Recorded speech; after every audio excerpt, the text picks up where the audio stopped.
Okay, do you hear me? Oh wow, I started a little late. Just doing setup and okay, great. People are here. Can you see me?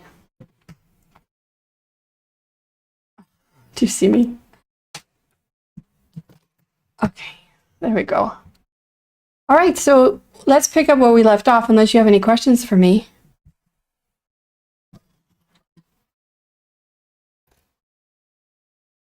If any of you want to talk to me, you can call me. You have questions?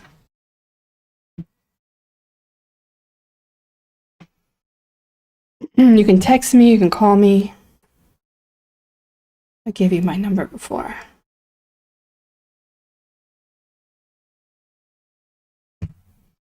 All right. Okay, let's get started then. All right, so we left off here, I believe, right?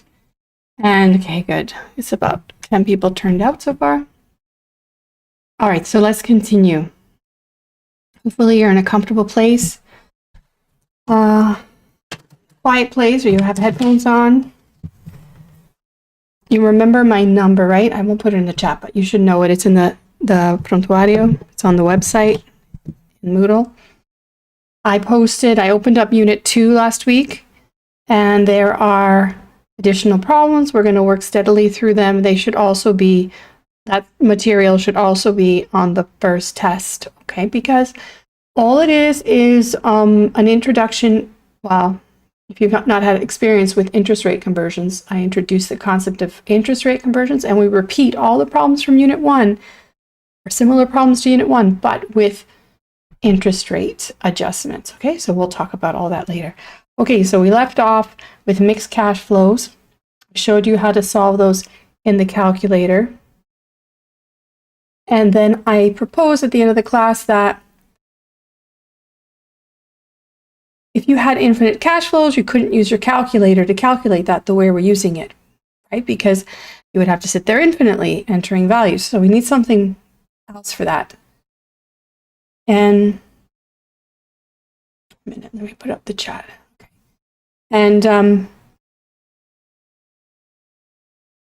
we're going to search for a simplified way of doing things. And we're going to rely on, as I mentioned last class, some rules or methods you learned regarding infinite sums and sequences. Okay, so you should have learned that in high school. If you didn't, it's okay, because we're going to talk about it now. In particular, if cash flows are the same, that simplifies things even further, right? So we're going to talk about that. If you see the screen getting blurry, you can refresh the screen and it should straighten things out. All right. Okay, so the first question. A British consul bond pays $100 per year forever. Here's the timeline for that kind of a problem. Right? So a British consul bond is a government bond, and it can pay $100 forever. Well, the first thing you must wonder is how is there a price for that? How would you get the price for that? Shouldn't that be an infinite amount if you're going to get $100 infinitely? In fact, no. And I'm going to explain why.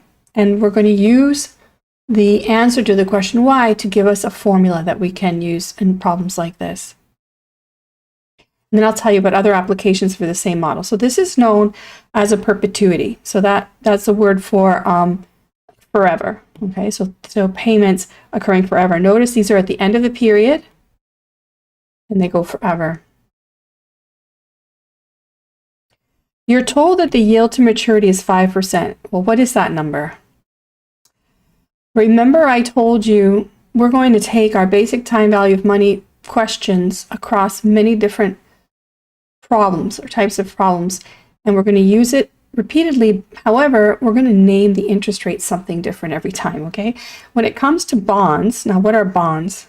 We talked about this in the discussion, right? On the platform, what a bond is. in a few words, can you guys type what a bond is before I continue?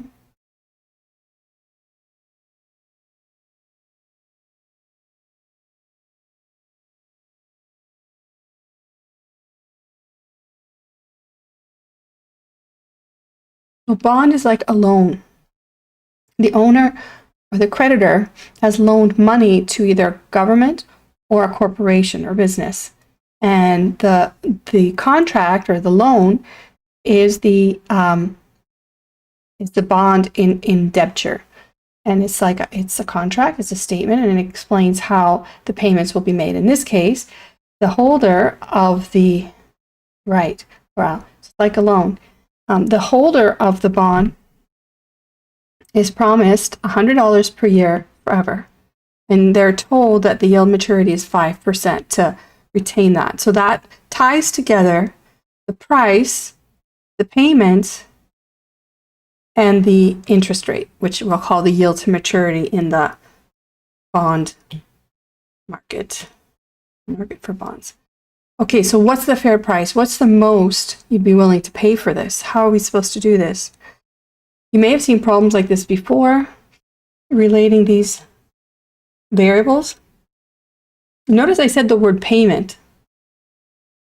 Now I'm going to introduce the idea of a payment.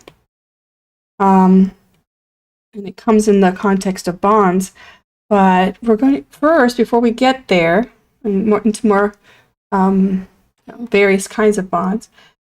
Before we get there, I'm going to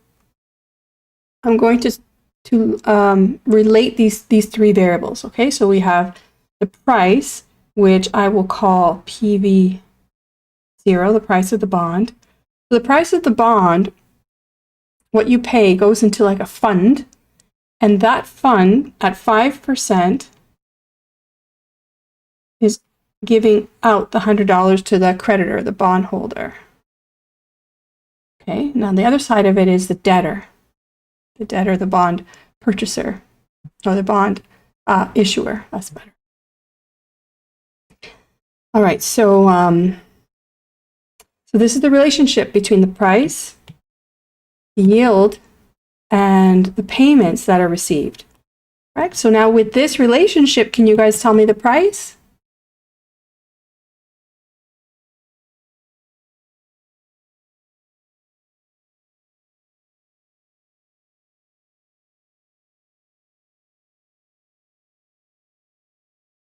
This is a different equation. So we're going to develop a new formula for a very specific example. I'm waiting for you. I can't give you too much time. I'm going to have to answer the question. But excellent, Ricardo. So how did you do that? Just using the math, right? Doing the algebra. So the algebra says PV0 is equal to 100 divided by 0.05, which is $2,000. So now you have to say to yourself, wait a second, hold on. How is it that $100 forever is worth $2,000? And your answer is because the time value of money, right? Because of the time value of money, the cash flows over time are worth less and less and less today.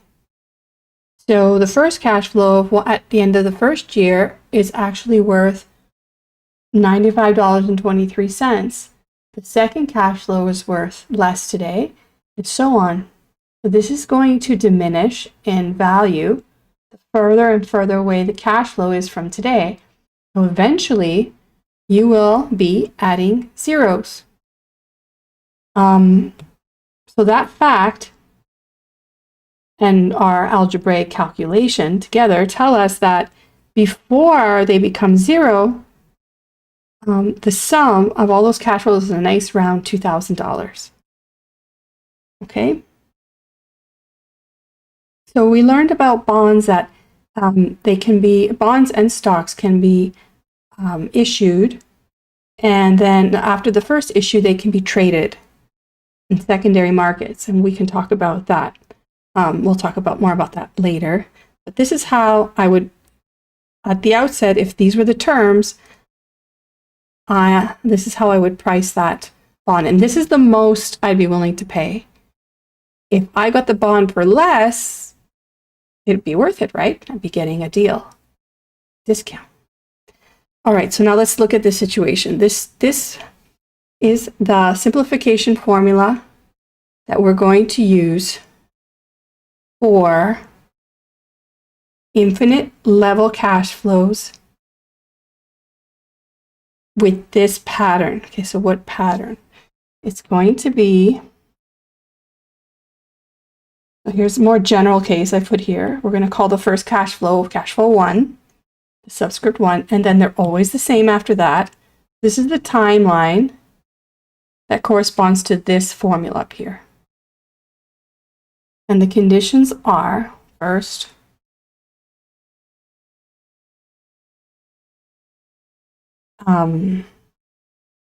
level cash flows. Second, perpetually or infinite.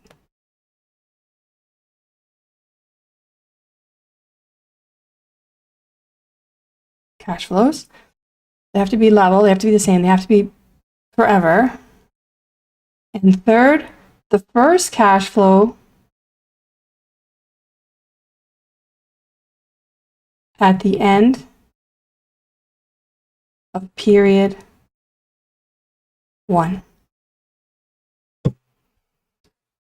So the first cash flow is at the end of period 1. It's very important. If that's not the case, and they aren't level, and they aren't forever, then you can't use this formula at all. If one of these three things are off, you can't use the, well, if all of them are off, you can't use the formula. But if the cash flow is not, it doesn't start 1 period from today, we can adjust this formula slightly so we can use it. And I'll teach you how to make modifications to it, or maybe you already know. So those are the terms, these are the conditions to actually use this formula. I'm just double checking if there's anything else. The level cash flow is infinite, and the first cash flow at the end of period 1. Well, if something comes up, I'll put it. Okay, so those are the terms for using that formula, and I will refer to this as a perpetuity formula.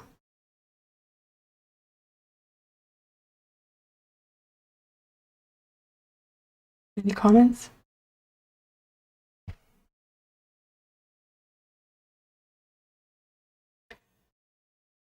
All right, so this next problem is a little bit different. You'll have a opportunity to practice using these formula with different problems in the practice exercises that I share on the Moodle platform.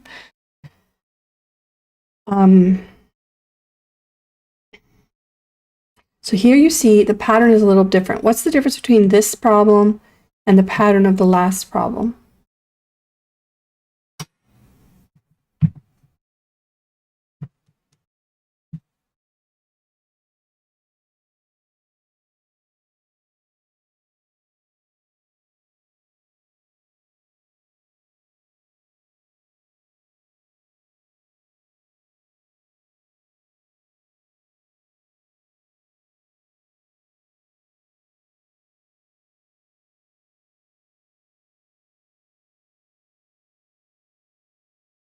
No comments?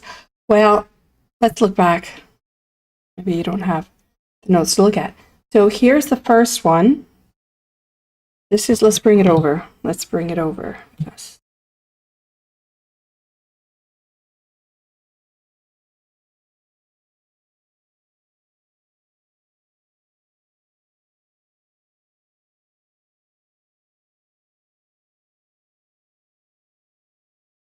Okay, so this is the formula from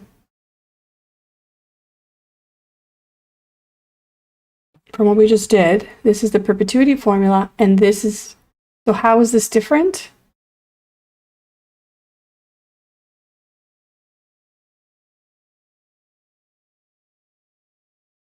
The yearly things, okay, the growth, right? So Corral is pointing out there's growth. Okay, so this is perpetuity with growth. remember what I said, that if all those conditions are not met, you can't use this formula, right? But if one of them is not met, in this case, the formula changes because level cash flows is not the case. However, they are related. Okay, the cash flows are related. We've simplified the problem to assume 2% more each year indefinitely. Okay, so we're going to read this problem together. This is the pattern. And here is, let me point this out to you, because, I mean, although they're not level, they're not the same value exactly every year, but because they are related, we can create a new formula that's related to the old one. And that's what we'll do in a second. So let me read this through. ABC Incorporated just announced that it plans to grow steadily and will pay stockholders $100 per year per share starting next year, and then 2% more each year indefinitely. Given a required rate of return of 5%, what is the fair price of a share of stock? So when you read this, and if you've never read a problem like this before, looks like there are two percentages that we have to deal with here. So which one is the interest rate? I promised you every problem will have an interest rate, but with a different name, or a slightly different name possibly. Which one is the interest rate?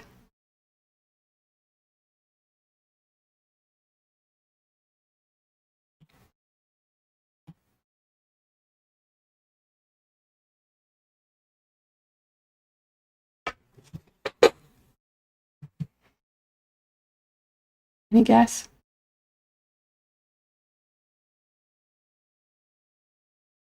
Very good, Coral. That's the interest rate. And when it comes to stock, we call the interest rate the required rate of return. Okay, so this is going to be the interest rate here. 5% is the interest rate. I should use a different color, right? Let me use a different color.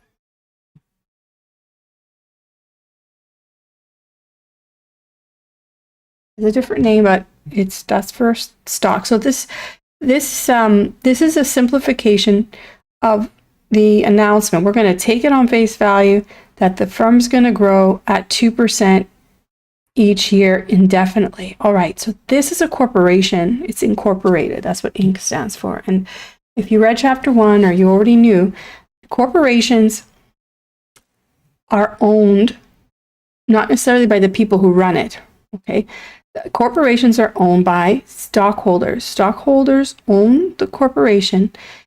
They have a claim on the profits of the firm.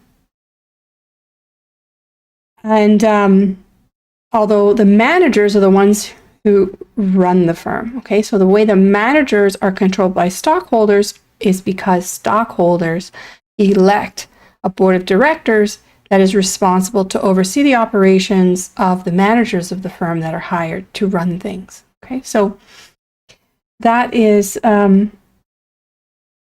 principal. The principal is the owner of the firm, known as the stockholder, and the agent acting on behalf of the firm are the managers, and they've linked, or they're monitored, or they are corrected by the stockholders at annual general meetings, and there's we can talk about other ways stockholders can influence. If they're very large holders of stock, they can influence who's actually running the firm and the decisions that are made as well. So large stockholders, meaning they hold a greater or majority of the shares in the company. All right, so taking this information on face value, okay, so they said 2%. So, but the thing I want to talk about right now is, how do we know it can be indefinitely? Well, why do we assume the firm's going to be paying indefinitely or exist indefinitely, even though, how would we know that? Well, it's an assumption that we make because of the corporate form of business. Shareholders have a finite life, right? They might not live, they might not be shareholders. They might trade their shares, but those shares can get passed on to other shareholders, or if they can sell them if they don't want them anymore, they want to divest investment in the company, or they can, if they get older, they can pass it down to beneficiaries or children or other individuals. So in that way, we can assume, using that information, that a firm, a corporate form of business, could exist forever. So that's really important. That's the theory right here, letting this go on forever. In reality, firms, corporations, majority of them, if you look at the Dow Jones, which tracks the top performing companies, the top performing companies now are not the same as the top performing companies 50 years ago. Okay, so companies do they do close, they sell themselves, or they merge into other companies. So there are a lot of changes. But having said all of that, it's still an assumption that we make. Okay, so we make this assumption that these payments can be made forever. All right, so how do we adjust the formula for this one thing that changed, the fact that it's growing at a constant rate, although the payments are higher each time? So if you were to write them down, you see that this one is 102. And what's the next one? Just to give you a feel for what these numbers are. This one's going to be 104.04. Okay, so they're changing, they're growing, but they're related, and that's what we're going to take advantage of. So looking at it here, again, when I do this, when I put out the timeline and I show that I'm discounting each value, it's like going back to first principles, right? Going back to my basic time value of money understanding to solve this. You're going to learn several formulas, and they can all be derived using this method. So the first one is going to discount at 5%, so it's 95.24 according to my perspective today. That's the present value of the 100. The present value of the 102, otherwise discounting 2 periods from now back, is 92.52. And if you look back, this is a higher number than we had when we talked about the console bond, right? This is a higher value because it's not $100 that we're discounting, it's $102 that we're discounting. So what's happening, and you see that here too. So this is slowing the decay or the effect of the time value of money on those cash flows. So the erosion of the cash flows due to the time value of money is slowed by the growth rate of those cash flows. So rather than derive the formula for this, that I promise you comes from rules you learned back in high school, I'm going to argue it this way. The denominator here is what is effectively, eroding the cash flows, right? That's what's happening over here. But it's being offset by the 2%. So what I'm going to do is simply reduce the 5% by 2% and have 3% underneath here. That's what I'm going to do. Now, this only works and only makes sense as long as the interest rate is greater than the growth rate. Otherwise, you're going to have a negative, and that makes no sense, right? You're not going to have a negative, even though our calculator follows negative and positive cash flows. That's not the same here. Having a negative price doesn't make sense. So we can only use this formula when the interest rate exceeds the growth rate. Otherwise, if it doesn't, if the growth rate exceeds the interest rate, what would we find?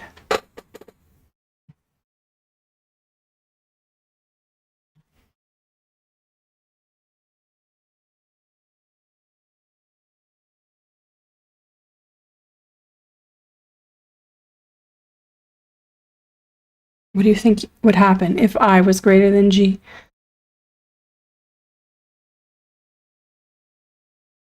If I was not greater than G? Well, the amounts on top, those cash flows, will just explode. The erosion factor of the dollar would not reduce, of the time value of money would not reduce these to 0, okay, they would blow up. So that won't exist. That won't happen. So BV0 would equal infinity, but that won't happen, and I won't test you on that. I'm just trying to emphasize that this has to be the case or this formula does not apply, okay? All right, to apply this formula, let's go back again about our conditions here. I'm going to copy, because I'm going to do this again and again. I'm going to copy these.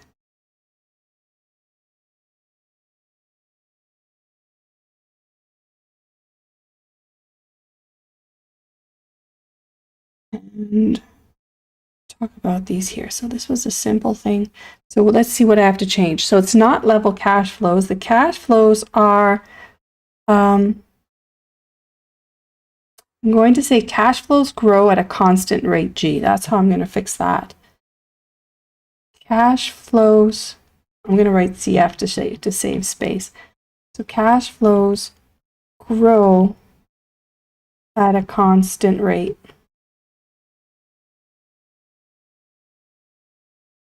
G. Is that visible?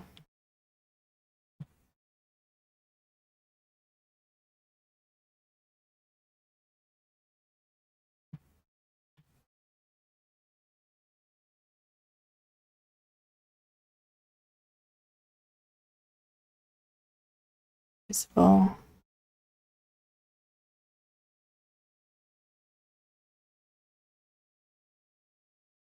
Okay, cash flows grow at a constant rate G. Perpetual cash flows or infinite cash flows, first cash flow at the end of period 1. So those are all true. One more thing I'm going to add. Growth applied or growth occurs in period 2. Now this is again very specific. Those 4 conditions have to be met in order. Uh-oh, I got disconnected.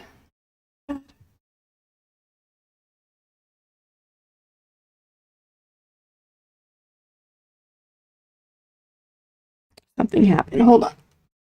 You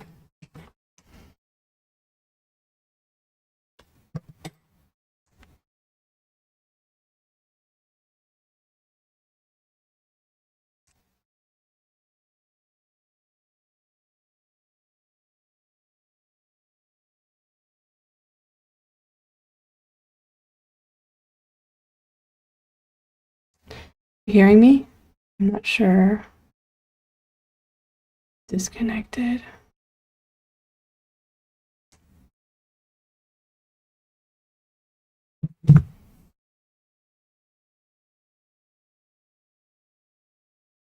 Am I back?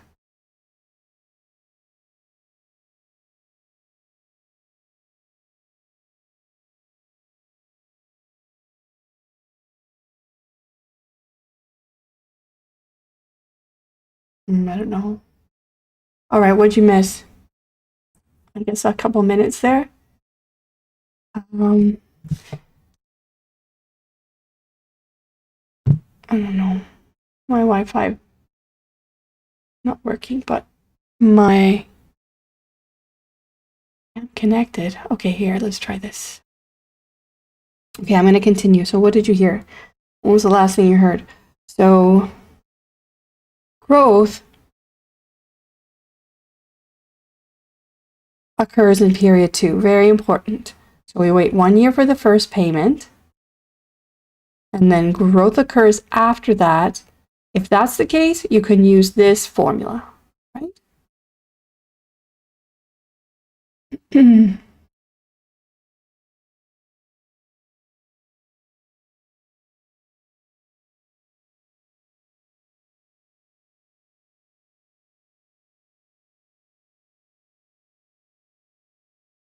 All right, let's continue, see how long we can. Let me know if it breaks out again. So let's apply the formula. So rather than $2,000, notice if I divide by I minus G, what I should always do is simplify the number. Don't plug in a denominator with a negative or a minus, okay? Just simplify it and then plug it in. And you see that this is worth more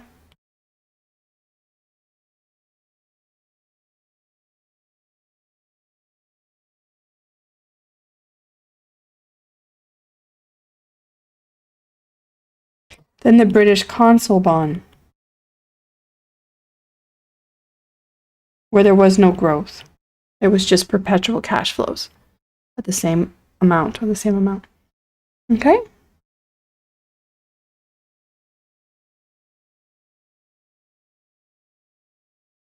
All right, so notice that you had to use your calculator for those. There were no special keys. You just had to use, you have to know the formula and use the calculator for it. So you'll notice on the Moodle platform, I did put a list of formulas. I put a formula sheet up for you, and you can study with that. And you can remember, for the test, you have to bring formulas into the test in your own handwriting. No, you guys, we're not having an in-class test. We're doing virtual tests. Sorry. Thinking about my other classes, you're going to have a virtual test. So I have a formula sheet on the platform, and it's advisable to rewrite those formulas in your own handwriting to practice writing the formulas out. Okay, so you just practice writing the formulas on paper. Okay, so there are no special keys on the calculator to compute these amounts for perpetual cash flows. If simplification formulas don't apply, so if one of those conditions are not met, you have to modify the formula. Or if you can't, if it's too complex, go back to using the mixed cash flow formulas. Now, that's not going to make much sense for infinite cash flows, but if any simplification formulas in general don't apply, then use a mixed cash flow formula. Okay.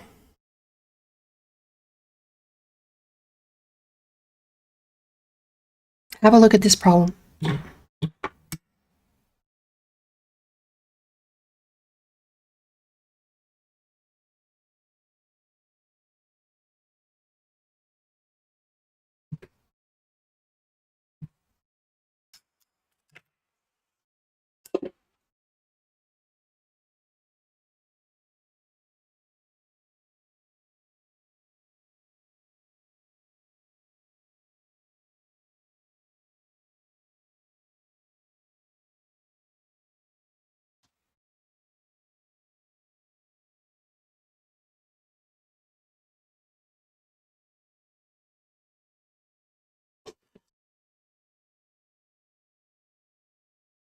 So what's different here?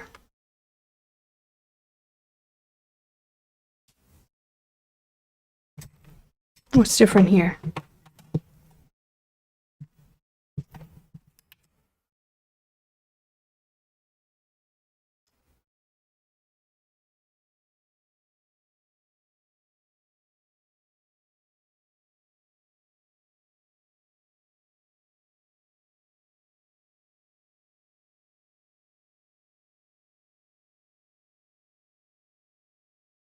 Is this a perpetuity? Is it a mixed cash flows? What's the difference here?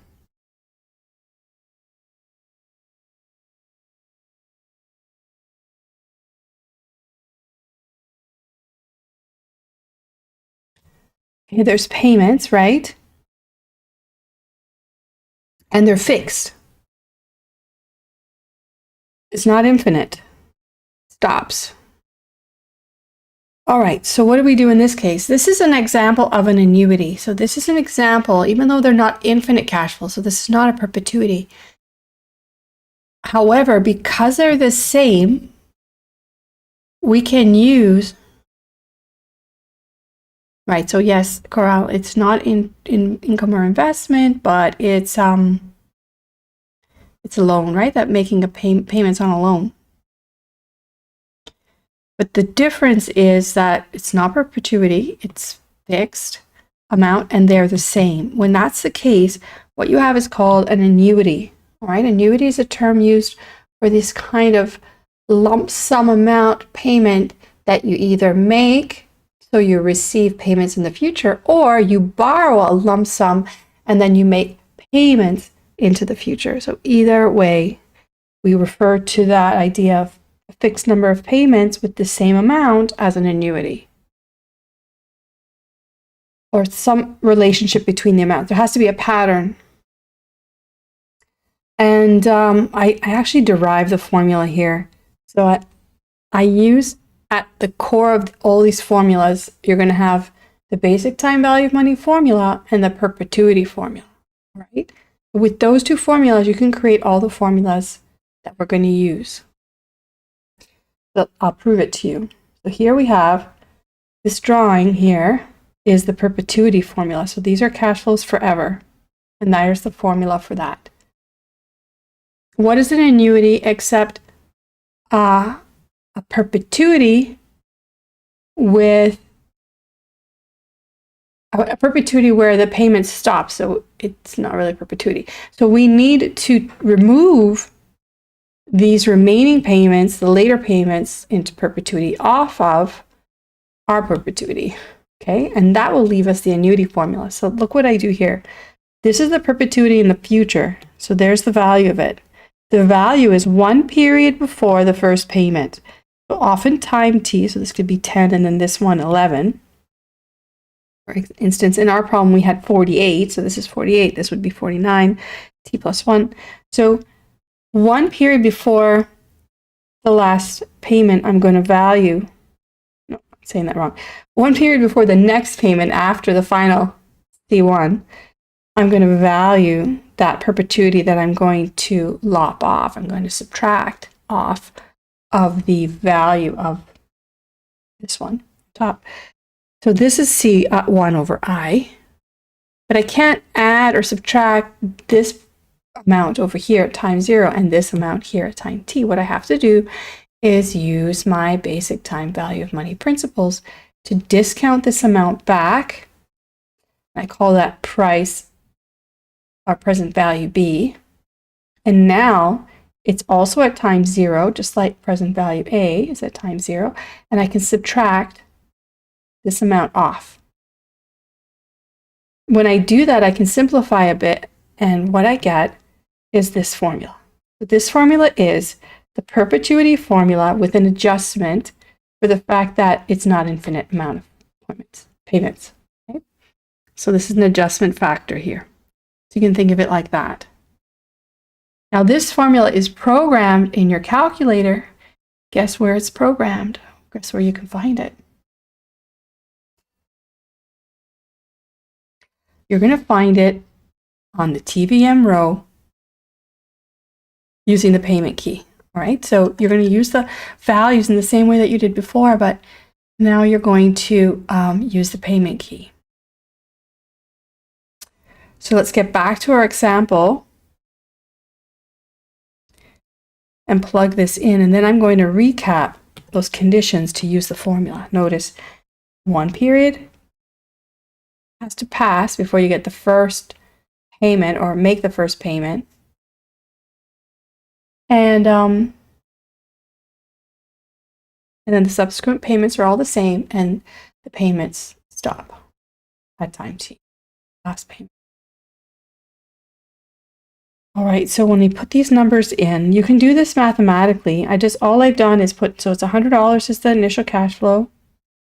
1% is the return, the interest rate that you're told about. So this is the basic standard. I have to pay 1% interest, so that's the interest rate. And I want to know the price. So in present value terms, I borrowed as much, almost $4,000. And then over time, I have to pay it back. And the prevailing interest rate on that money is 1%. In other words, the opportunity cost is 1%. That's what you negotiated with either the bank or a finance company like some of these, you know, Affirm finances. This is for a car though, so this would be some finance company that works with Toyota, or I don't know what your favorite car is, Toyota or Acura, okay, or Jeep, and they help you finance your payment, your loan. So you borrow almost $4,000. It's $100 for 48 months. All right, so you can punch this in your calculator, and I'll show you. We should practice putting that in just like your scientific part of the calculator. So I would start here and then multiply, well, then make it a negative, add 1, multiply by 100, divide by 0.01. That's how I would actually plug that in my calculator. So I actually will start at the very bottom here. So I'll show you my my approach. So I would say 1.01 to the power 48 payments equals, so that's the denominator amount. Now I'm going to invert it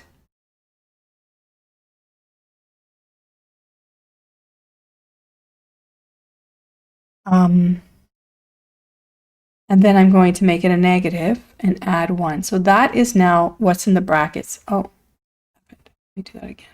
See what I did. So you have to take 1.01 to the power 48. Did I do that? Let's see what I did. Let's try that again.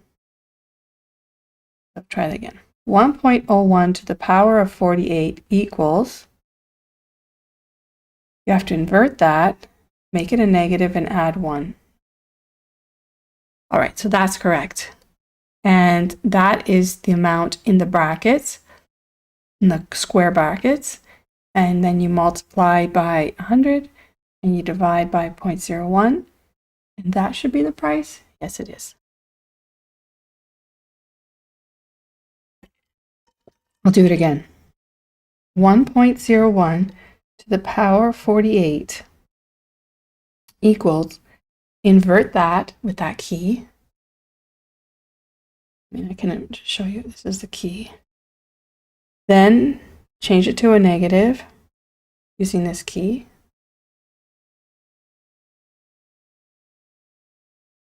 And add 1. And now multiply by 100 and divide by 0.01. There you go.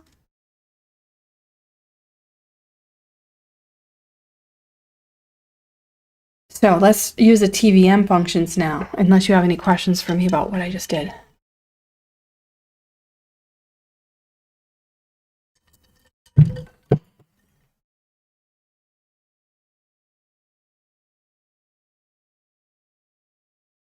Okay, let's use the time value of money row. Ready?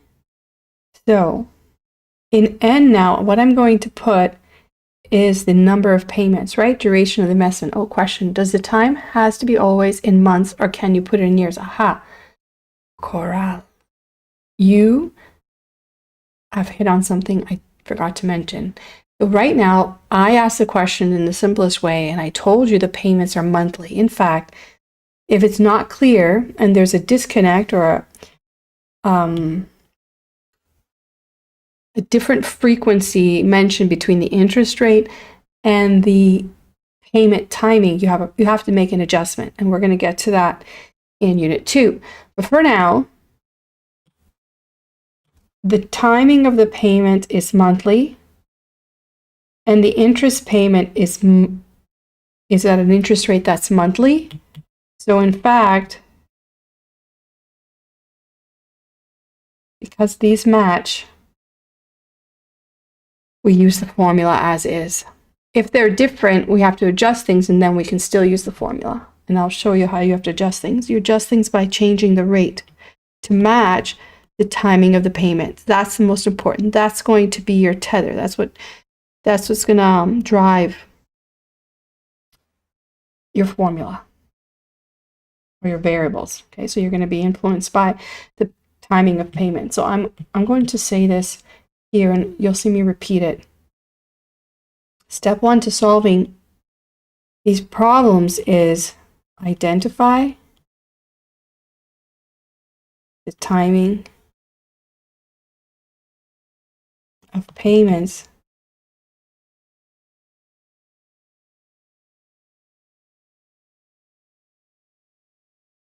and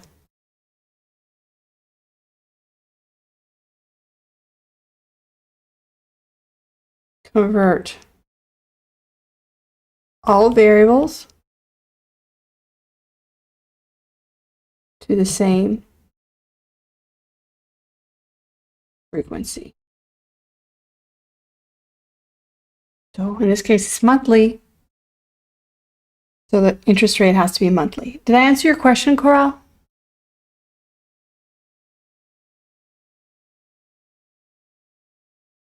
So you don't change it to years because you have to accord, or you have to follow the timing of payments.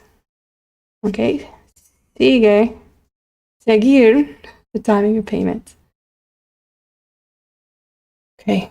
So good question. All right. Good.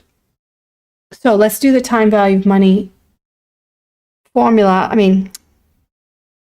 Let's use the time value of money row in your calculator to solve this, and then we'll go back and summarize.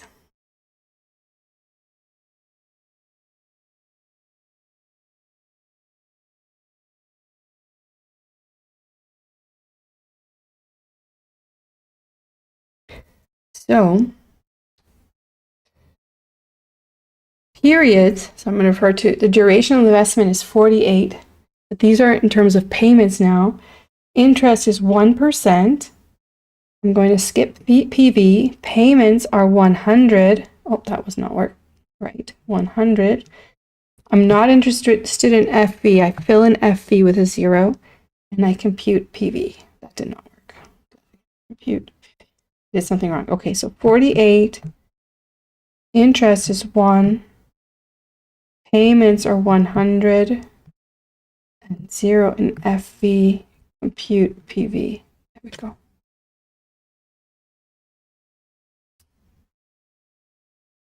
And that is what? That's how much we borrowed, right? And now the amount is negative because I put in positive for the PV since I borrowed that money. That was in my pocket. Borrowed the money. And now this is what, sorry, I didn't put the PV in. I put the payments in. And I should have put them in negative. Let's do it again. Okay, so N is 48. Interest is 1. PV is what I want. Payments are out of my pocket negative, just to get the story straight. 0 is the future value. I'm not going to use that. I'm going to compute PV, and there's the positive. So that's what I want to say. That I'm going to pay $100 every month to get $3,797.40 today.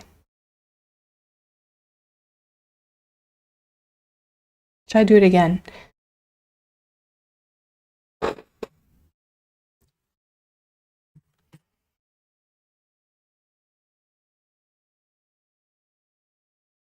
Just one more time. 48. 1. Payments are negative, because I have to pay that. 0, and compute the present value of the lump sum amount that's borrowed. Okay, good. I've kept my 10 viewers. Hopefully the other students will watch this soon. Okay, so let's go back. Unless you have questions, I'm going back to talk about the formula. And I'm going to take this and let's do this one. I'm going to take this thing here. These are the conditions or the criteria to use that formula.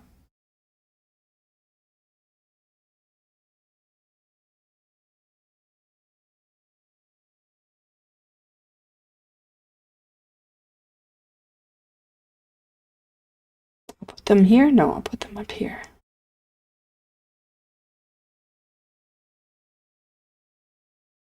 Oh dear. Let's see.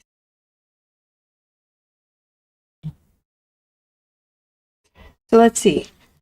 The cash flows are level, check. Okay, what changes now is going to be number 2. They're not perpetual. They are not perpetual. They're, we can say, finite.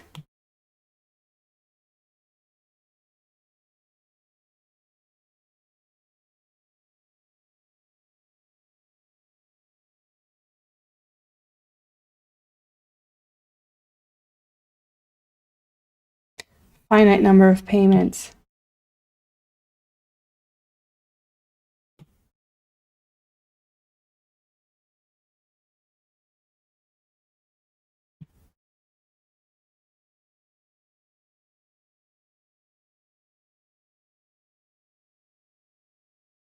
And the first cash flow at the end of first cash flow at the end of period 1. Yes.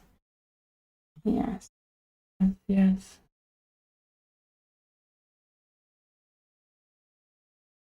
Questions? Any other conditions? No, I think that's it, right? So all I changed was number 2, finite number of cash flows, level cash flows.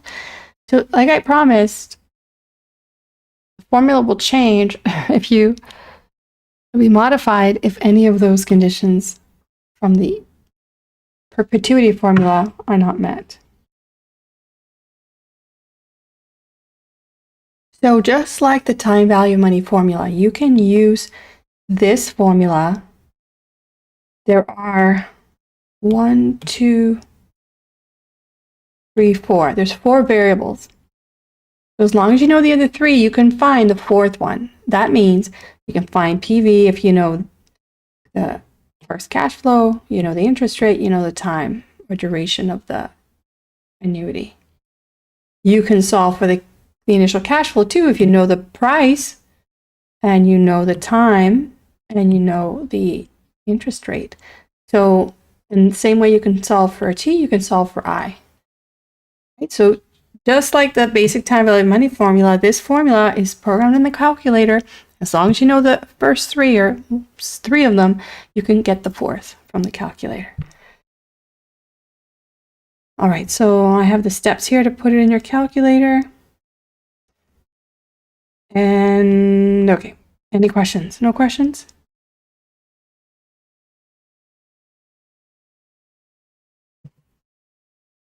Oh, my video's off. I'll leave it off. No questions? Okay, so let's see.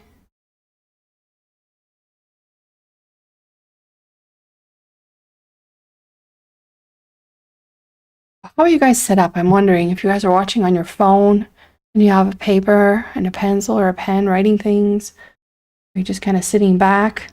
I'm not sure. I'm trying to visualize. If you're watching the notes on a computer screen and then watching me on another computer screen, that could be difficult, I guess, unless you put them side by side, unless you put the screens side by side on your laptop or computer. Anyway, I'm trying to adjust, I don't know, your conditions. So you'll have to let me know, okay, if you have special circumstances and you want me to do things a different way. Just email me, or text me, or email me, okay? You have my contact information. All right, so next one. All right, so this is another formula. It's related. Let's read the problem, and then you're telling me what's different from what we did before. So we're going to adjust that formula. What's different here?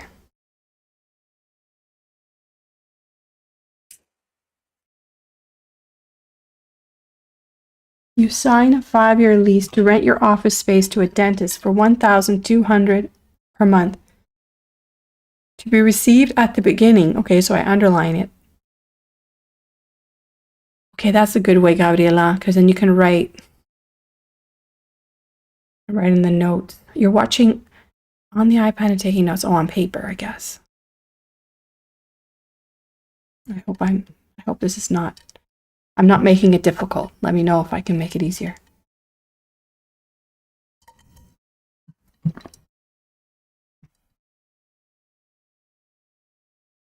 The effectively monthly interest rate you agreed to is 1%. What is the deal worth to you today? So what's the most you're willing to pay for this set of cash flow? So what's the difference here in this example than what we did so far?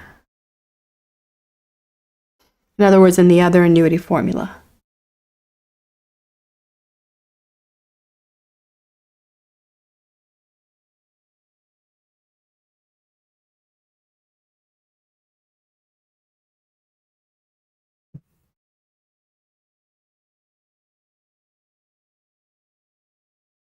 No idea? I'm glad you're okay, Gabriela.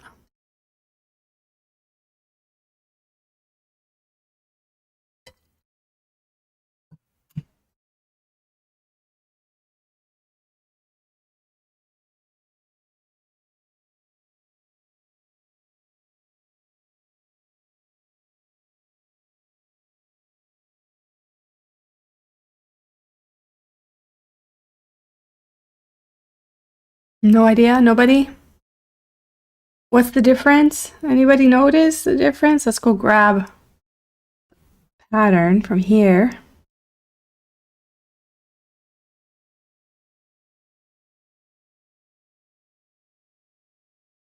Too far?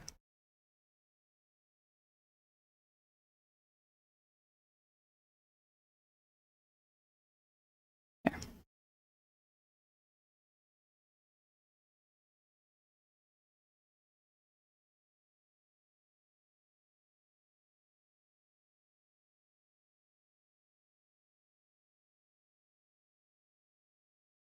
So this is the annuity pattern.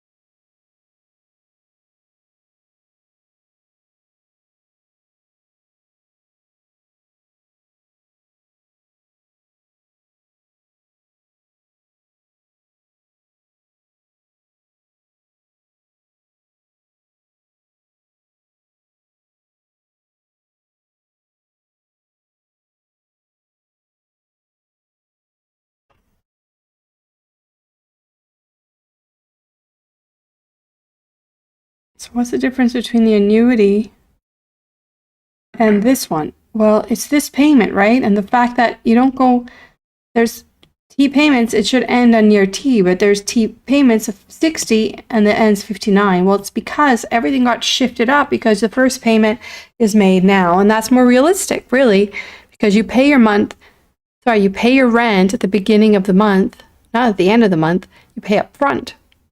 You pay in advance. This is called an annuity in advance. And what is the adjustment for that?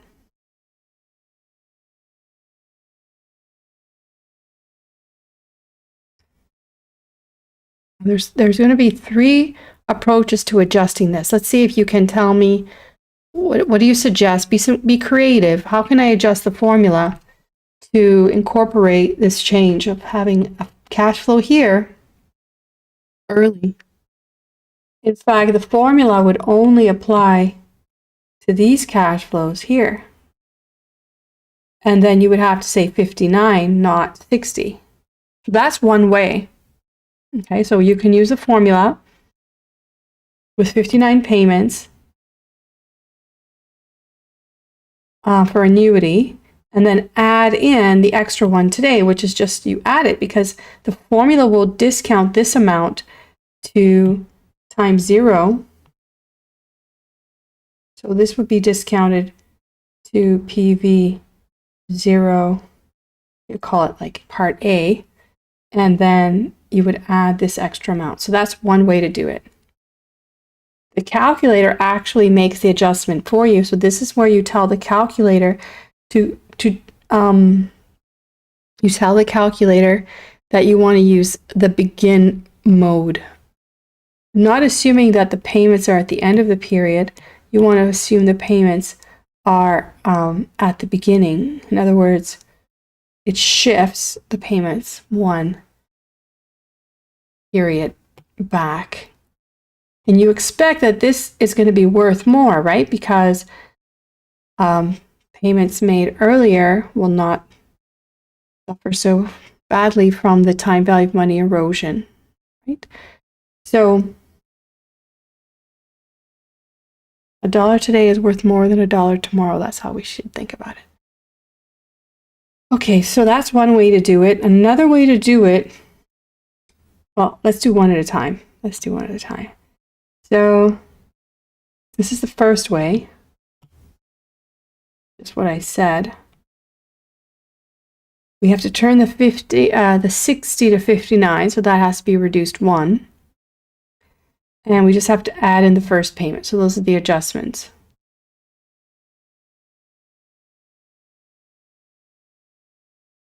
This is the formula. This is in basic, using the mixed cash flows or the NPV formula look, or this is more like mixed cash flows look. Then this summarizes to become this simplification. It simplifies to this. So plugging that in, you would get what? You want to try that? Put that number in your calculator. You can do it algebraically. I mean, just taking, I did 101 to the power 59, invert it, make it a negative, add 1, multiply 1200 and divide by 0.01. So let's do that. 1.01 to the power 59 equals, invert it, make it a negative, add 1. So that's the square bracket. Then multiply by 1,200 and divide by 0.01.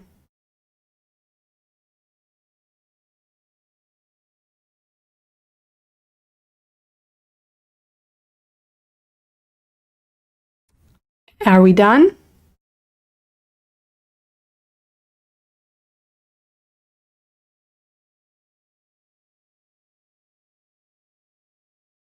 We're not done because we have to add in that last term.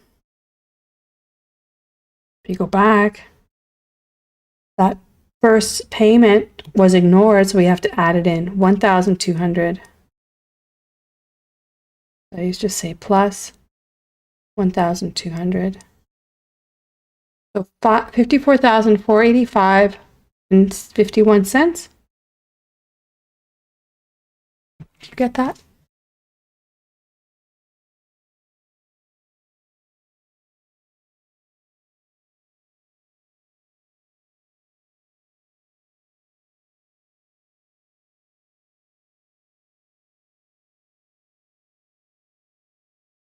It's still 60 payments, but the first was made in advance.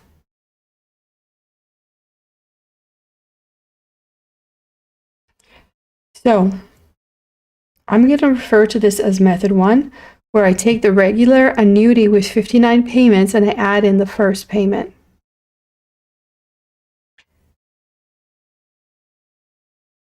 So this is worth 54,485 and 51 cents. I can refer to it as the opportunity cost, because if I rent this space, let's go back to reading the scenario. I sign a lease to rent your office space. Sorry, you sign a lease to rent your office space to a dentist. So this is what it's worth to give to somebody. Okay, so this is what it's worth to you. This gives its value.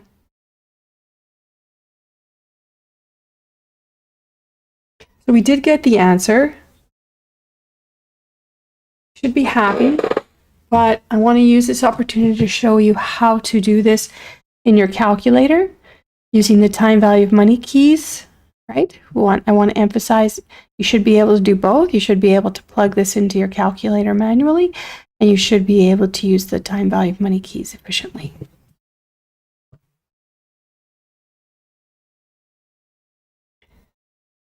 I wasn't thinking too much. Well, so to plug this in, these are the steps. I was just plugging them in algebraically, numerically. But let's use the time value of money keys. And here I say I'm going to receive 1,200, right, from the dentist. And then this is what it's worth. So I use a negative, implying that this is what it's worth. This is the opportunity cost of loaning it, or not loaning it, but renting it to the dentist. So try those.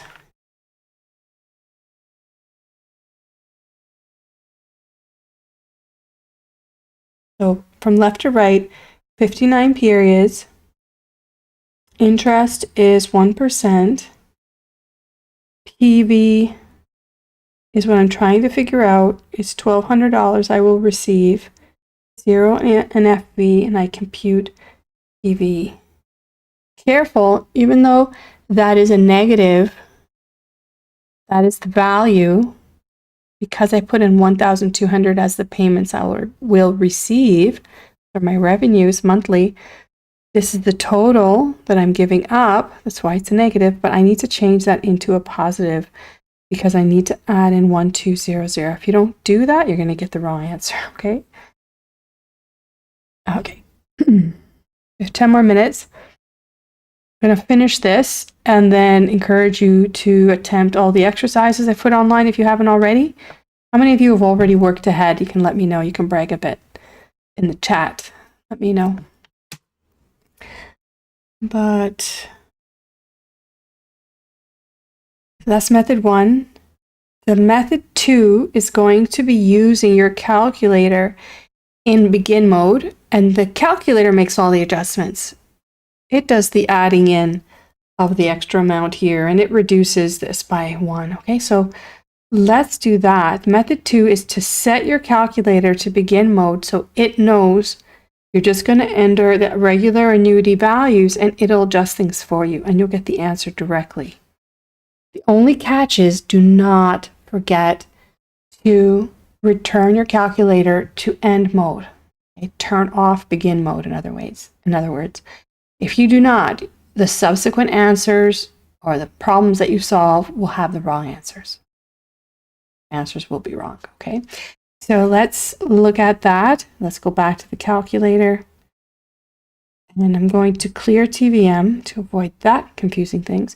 I'm going to tell the calculator to go into begin mode. So I'm going to hit second, begin, second, set. See, BGN. Let's do that again. So if I do second, begin, second, set again, it's in end mode. It means it assumes the payments are at the end of the period by default. So you have to switch on or toggle on the begin mode. Now, once you've done that, just enter things as normal. Notice the BGN at the top of the screen. Can you see it? You can see it. So you know it's begin mode. That needs to be erased after you're done. So let's see. 60 payments, 1%. The payments are $1,200 to be received. And FE, I override with a 0. Let's do it again because I feel like I didn't press it hard enough. And now compute PV, and you get the answer all at once. So you might really like method 2. You might prefer that.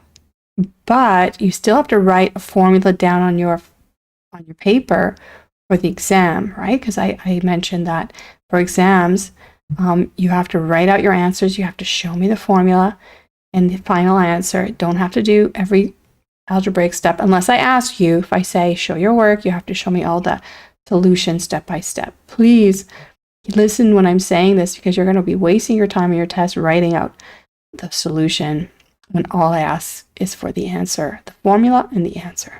Formula with the values entered and the answer. So I'll repeat that when I show you the final answer. So what I have to do next, should I repeat this one more time? I'll clear TVM. So it is 60 payments, 1% interest, 1,200 is the size of the payment, override base value, I don't need that, future value, and compute PV, and I have the answer. Now, as I promised, before I leave, I need to return the calculator to end mode. Second, begin, second, set. Now it's back in end mode, and that BGN at the top of the screen is gone, okay? Very good. All right. I put it back in to end mode. The last technique for annuity due or annuity in advance is to take the same timeline but add one period back. Why? Well, because the formulas that I showed you only apply if the first payment is one period from the day. So the initial formula is the basic annuity formula, right? The regular annuity formula. So what I can do is realize that at -1 month before,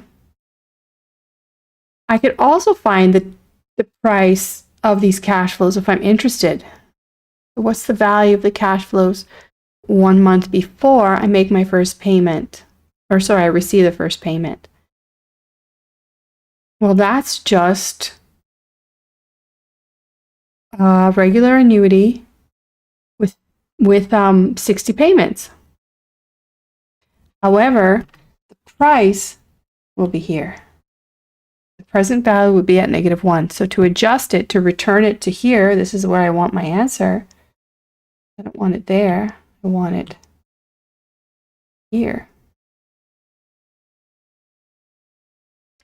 What I have to do is shift it, shift the whole lump sum amount forward to time 0. How do I do that? With basic time value of money, just accumulate it 1 period.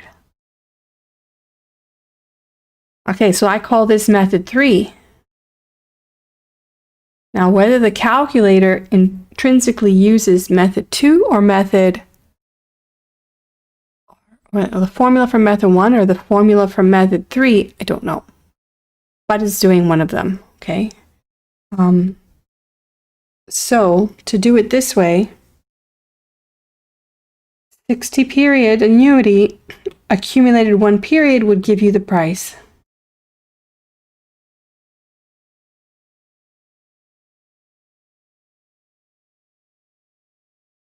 So what you have to do is a 60 period annuity in your calculator and times by 1.01. What I want to see on your formula, on your exam would be you write this and then your final answer. Or maybe you want to write all this. Okay? You don't get any points for writing this.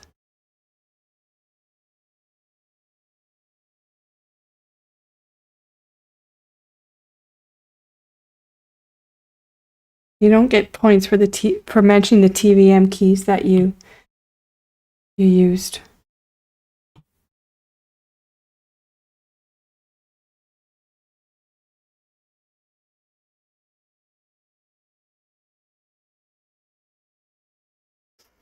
All right, so let's do this one.